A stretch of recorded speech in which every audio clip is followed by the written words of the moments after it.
Saya Muhammad Rahmat dari PLP ingin izin wawancara Ibu terkait pendidikan inklusif di TK Kaung Galing. Jadi pertanyaan pertama ini begini, peraturan yang berlaku di sekolah ini termasuk kebijakan tentang sekolah inklusif.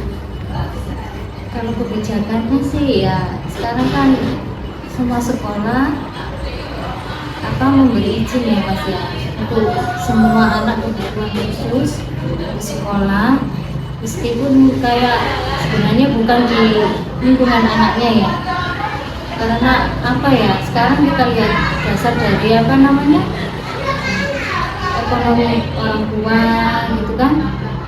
Jadi ya di sini peraturannya ya memperbolehkan, mengizinkan ya anak berkebutuhan khusus di sekolah diterima dengan baik di TK Kaung. Kalau peraturannya tidak ada ya yang macam-macam.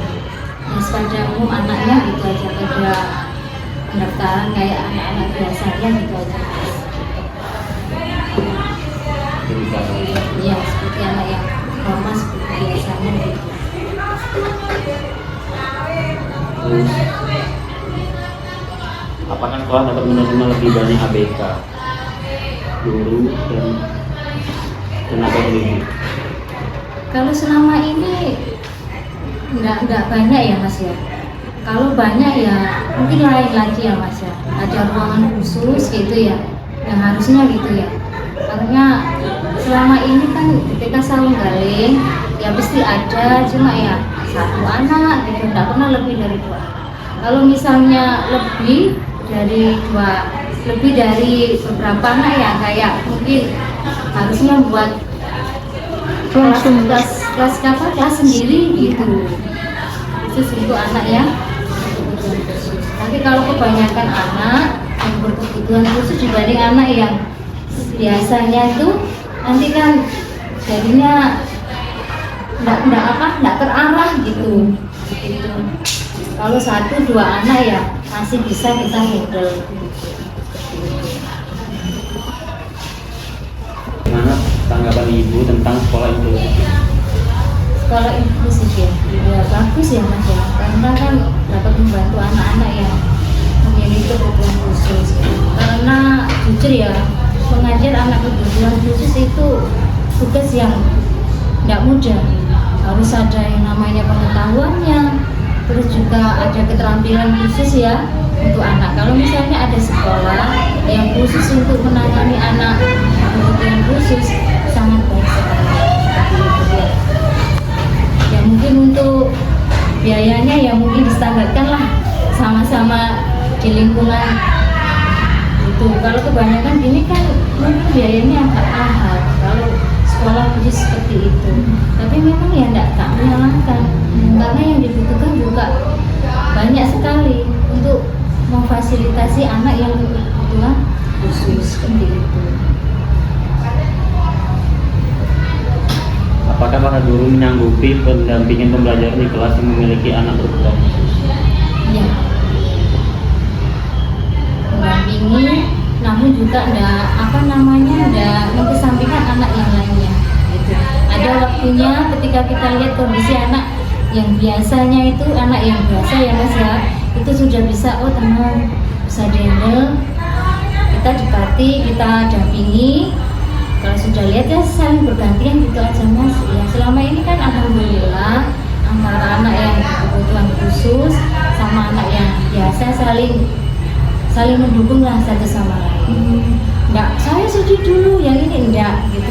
Jadi kan bisa menghandle. Nanti dilihat posisinya di itu, anaknya sudah tenang yang situ, sudah tidak butuh arahan, kita temenin. Tapi yang terlebih yang anak kebutuhan khusus, jadi lebih dibanyakan gitu loh, lebih banyak pendampingannya. Kewalahan dan memerlukan guru pendamping khusus untuk ABK.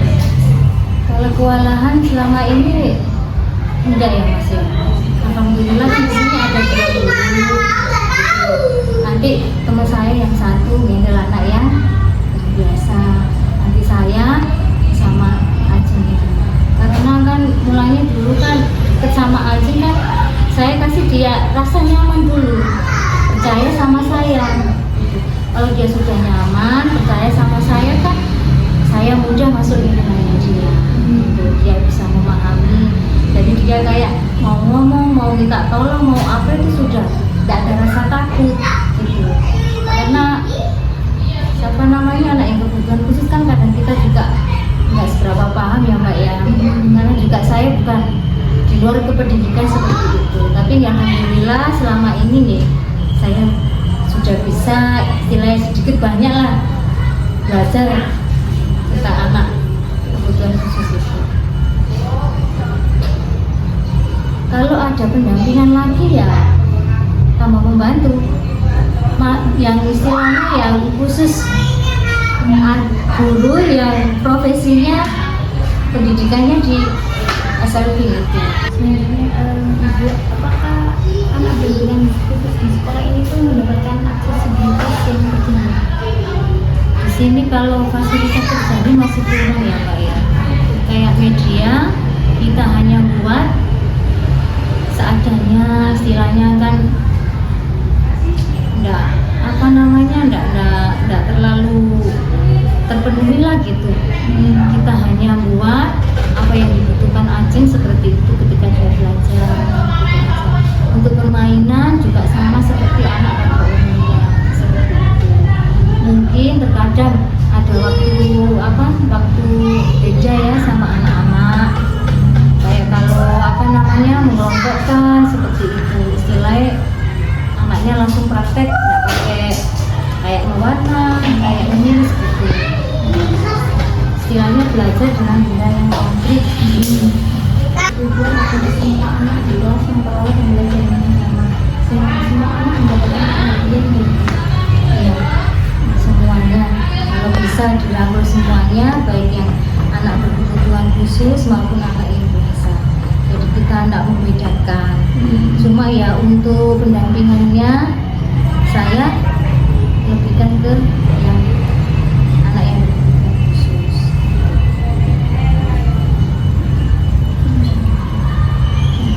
Jadi saya nggak pernah TK sebenarnya. Jadi saya nggak tahu TK itu seperti apa. Jadi pengaturan kayak kelas yang muter gini itu tujuannya biar apa? ini kan nggak selalu seperti ini Kak. Berubah-ubah, seminggu atau 2 minggu sekali kita ubah. Kalau gini, ini medannya kan kayak kelompok, kita bisa gunakan untuk bekerja sama temennya seperti itu. Terus ada lagi yang di pojok sana gitu. Tapi satu meja hanya isi 2 anak atau 3 anak. Oh, biasanya kayak berjajar kayak kelas seperti Ya. Terus yang berkebutuhan khusus bisa gimana? Sama dia memilih sama temennya seperti itu. Kita samakan sama temennya yang lainnya. Seperti itu. Tidak pernah saya sendirikan. Gitu pengaturan anaknya. Jadi ya biar dia bisa sosialisasi sama temennya yang lain. Gitu. Biar dia tahu temennya belajar seperti ini. Terkadang juga temennya, Bu, aku pengen belajar kayak ini Mbak Ajeng. Seperti itu. Ada kan anak kok gitu Mbak Ajeng belajarnya seperti itu. Masih kadang Mbak Ajeng juga seperti itu. Bu, mungkin karena kalau dari ngomongnya kan dia nggak bisa. Cuma dia gitu, dia buka buku kayak temennya, mau kayak temennya gitu. Jadi saya persilahkan. Selagi anak yang nyaman mau belajar seperti itu. Nggak pernah sendiri, lalu sama temennya. Mau pindah ke sana. Pokoknya sebelumnya kan kita punya kesepakatan ya, sebelum belajar nanti belajarnya sini, di sini kegiatannya seperti ini. Kalau misalnya kan ini kan jadi satu ya Mbak ya, kalau sendiri gitu. Nanti anaknya kesepakatannya kalau misal kursi sudah penuh, berarti harus cari meja yang tidak ada anaknya, gitu yang kosong. Kalau Bu saya misalnya pengen yang ini, iya, tapi gantian dulu. Lihat kalau kursinya sudah kosong, boleh pindah di tempat situ seperti itu. Kadang juga kalau misalnya nunggu temennya kok belum selesai, kadang anak kan terus pokoknya harus selesai gitu.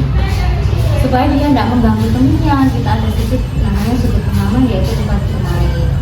Jadi kita alihkan anaknya untuk bermain dulu sambil menunggu kursi satunya yang kosong. Mau bermain, saya persilakan untuk bermain. Karena kalau kita paksa kan tidak mungkin toh Mbak. Kalau kita paksa kan tidak mungkin. Namanya anak belajar itu ada momen di mana kita biarkan anak itu apa yang dia inginkan gitu. Nanti kalau dia sudah inginkan apa yang dia inginkan, kita dekati. Sudah mainannya, sekarang lihat temennya sudah selesai, yuk kita belajar lagi.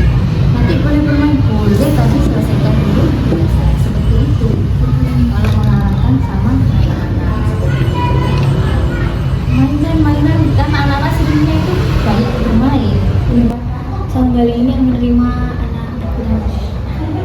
Alhamdulillah banyak yang support ya Mbak ya, banyak yang mendukung, punya anak kecil gitu. Jadi alhamdulillah dukungan dari masyarakat sangat mendukung. Malah terkadang mungkin disuruh mendahulukan anak ya berkebutuhan khusus. Kalau ada event atau acara apa, selalu kita membantu. Meskipun kadang kita kan sering jalan-jalan, bermisal, yang dijemput, ya itu, Bu, kasihan sama aja seperti itu. Jadi ya istilahnya itu sosialisasinya bagus sama anak itu.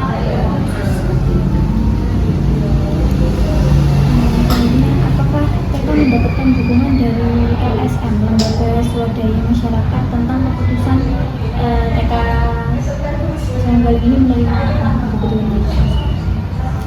Sangat mendukung Mbak. Soalnya kan sekarang itu sekolah itu diimbau untuk menerima ya siapa saja, tidak memandang latar belakang anak ataupun masalah kondisi fisik anak. Jadi ya alhamdulillah mendukung, tapi untuk program itu masih belum ada ya Pak ya, program ya untuk kayak ada terapi Ketersediaan ULD, unit layanan disabilitas di TK ini atau di sekitar sini, dan apakah TK mendapatkan dukungan dari ULD sekitar? sini masih ya Mbak, kayaknya enggak ada kayak apa hubungannya sama guru. Mungkin kan sebatas hanya satu anak Jadi mungkin untuk dari pihak sekolah juga kan tidak ada kayak omongan atau laporan ke itu. Jadi selama ini belum Mbak, belum sampai ke situ. Jadi masih dari TK sendiri. Jadi kayak TK ini nggak ada kerjasama dengan unit layanan disabilitas, misalnya kayak di UNESA kan ada namanya Ula BK, Ya, itu sekolah TK ini nggak ada kerjasama dengan nggak ada. nggak ada. Ibu mau tanya, sekolah ini pertama kali apa ya namanya, deklarasi apa gimana namanya? Didirikan. Kayak- Pertama kali. Iya, pertama kali mendeklarasikan mereka menerima peserta didik yang berkebutuhan khusus itu kapan? Lama ya Pak, tahun berapa ya, saya lupa. Pokoknya awal ada anak masuk sini ya Pak ya, kita kan juga gimana dulu, sekolahnya juga mau punyanya kampung kan Pak, punyanya daerah sini. Jadi untuk misalnya enggak ngasih izin atau apa kan juga enggak itu ya Pak ya, enggak enak lah istilahnya seperti itu. Jadi ya lama ya Mbak, sekarang tahun 2000-an itu ada anak. Cuma waktu itu kalau Wildan nggak seperti Ajeng gitu. Cuma dia kayak apa itu, intelektualnya gitu, cara berpikirnya anaknya silai kayak terlambat gitu loh, kayak kalau leren gini terus gitu loh baru bisa apa namanya, bisa nyambung seperti itu loh Mbak. Insya Allah tahun 2000-an Mbak, lama kok gitu. Jadi mungkin kan hanya ada satu anak, mungkin masih bisa ya apa namanya, masih bisa diajar, dihandle gitu. Jadi sekolah apa enggak ada keluh gitu, enggak ada masalah, karena kan sebelum masuk ke sini orang tua juga konsultasi sama sekolah. Sekolah juga ngomong apa adanya. Di sini sekolah kan tapi bisa enggak kalau apa namanya menerima anak seperti ini. Jadi ya bismillah aja sama membantu. Nanti kalau untuk sekolah dasarnya kan kita bisa membawa untuk kedepan ini untuk anak. Jadi hampir semua orang tua yang anaknya bersekolah di sini tuh semuanya mendukung gitu ya, untuk tentang kebijakan sekolah yang mau menjadi sekolah TK yang inklusif. Ini TK inklusif berarti? Enggak, maksudnya ini TK umum, maksudnya ini TK umum cuma ada menerima gitu. Oh, Kalau itu segini Mbak, ini TK biasa kok. Cuma ada anak ABK-nya gitu. jadi sekolah ini belum mendeklarasikan dirinya sebagai TK yang Udah. Kayaknya apa namanya, hanya sekedar menerima dan membantu. Gak lihat kan ada faktor kondisi orang tua yang seperti itu. Kan diarahkan juga sebenarnya kan yang sekolah ini terus kan dari pihak orang tua kan istilahnya jauh. Terus saya juga punya, nah terus saya lihat anjing kan anaknya berarti nggak itu dia apa jadi kosakata. Jadi kayak sering saya itu kadang pakai teknologi yang Mbak ya, saya pakai HP buat menggunakan benda-benda sama kosakata. Jadi diikuti seperti itu. Kadang juga dia mau bilang kan tertawa gitu. Ya mungkin ngerti juga aku belum gitu.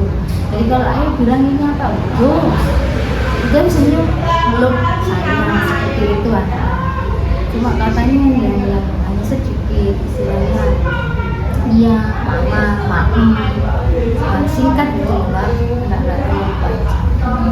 Tapi kan anaknya itu apa kalau diarahkan diajak itu kan bisa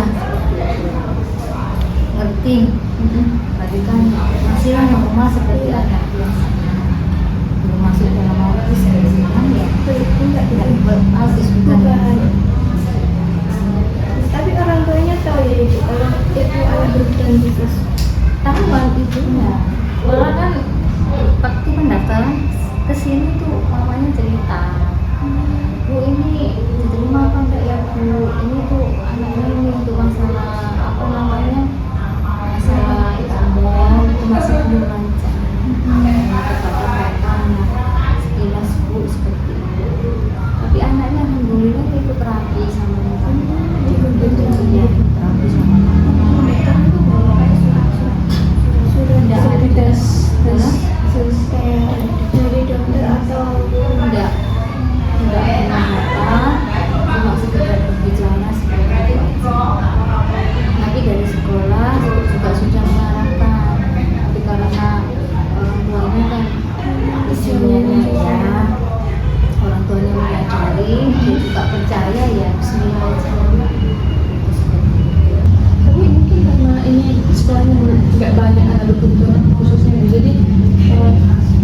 ibu di sini mungkin nggak pernah bisa ke kepala sekolah untuk menerima guru yang ya GPK, guru pendamping khusus.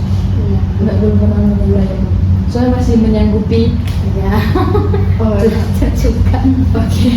Belajar juga. Terus sama apa kepala sekolah kan juga masih nggak ada omongan gitu ya. Kita ya udah aja kita lakukan yang terbaik sebisa kita juga obrolkan sama orang tuanya ya. Seperti kalau orang tuanya menerima kondisi yang ada di sekolah ya. Kenapa enggak seperti itu?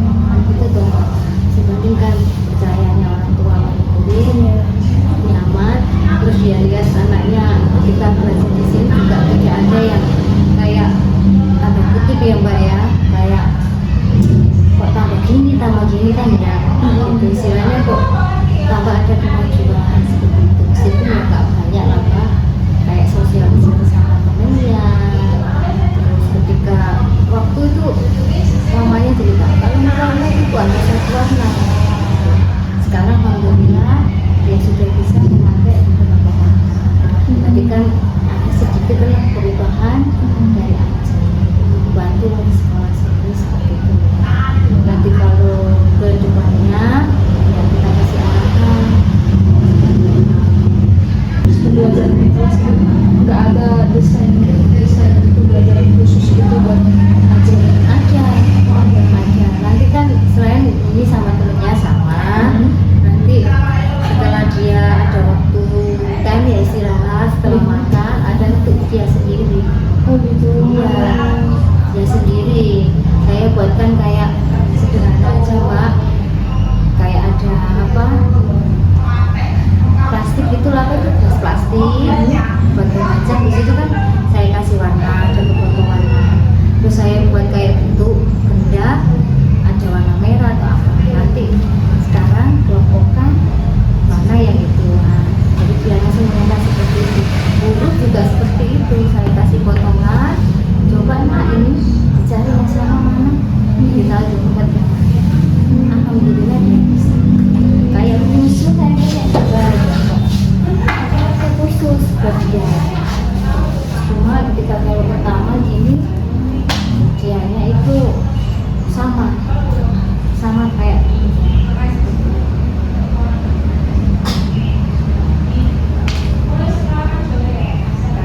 apa, kayak main puzzle, merakit seperti itu. Ada waktu sendiri. Nah, iya seperti itu. Ayo mama itu seperti itu, saya sediakan sendiri. Karena terkadang juga kalau dia sama temannya gini nggak mau juga ambil sendiri seperti itu. Saya biarkan dulu dia ini kayak seperti temannya. Nanti kalau sudah waktunya sudah selesai bermain, dia makan, saya sendirikan sama saya. Dia lagi asik bermain seperti itu. Kadang huruf, angka juga begitu.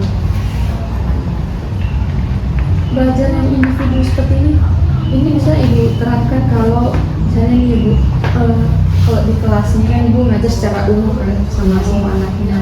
Saya ada satu momen di mana Ajeng ini dia nggak ngerti, misalnya dia nggak bisa menangkap apa yang sedang ibu ajarkan di kelas, tapi teman-teman yang lain tuh ngerti. Tadi di bagian Ajeng sendiri dia nggak ngerti, jadi ibu akan membuat pembelajaran yang sendiri seperti ini setelah itu. Iya, yang mendukung anaknya seperti itu.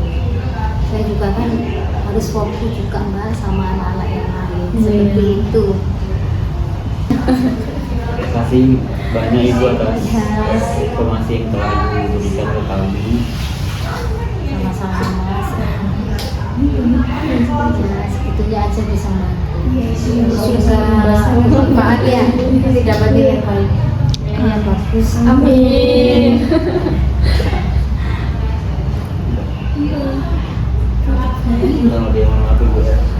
Assalamualaikum warahmatullahi wabarakatuh. Waalaikumsalam.